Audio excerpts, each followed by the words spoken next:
নমস্কার, আমার নাম ডক্টর উজ্জ্বল কান্তি দেবনাথ। আজকে topic of discussion would be hand injuries in cricket. Hand injury ক্রিকেটে খুব কমন, স্পেশালি আমাদের দেশে অনেক ক্রিকেট খেলা হয় ছোট বয়স থেকে বড় বয়স অবধি।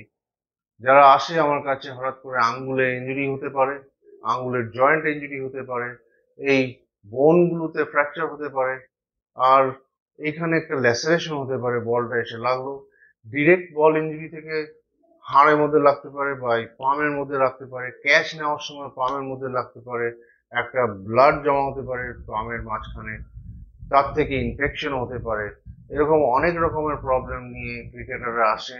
আর একটা very important is mallet injury. Catch ধরতে গেল বা ব্যাটিং করার সময় এখানে ডাইরেক্ট লাগলো, আঙুলটা এরকম হয়ে গেল, এই টেন্ডনটা ছিঁড়ে যায় বা এখানে একটা বোনি অ্যাভালশন ইঞ্জুরি হয়।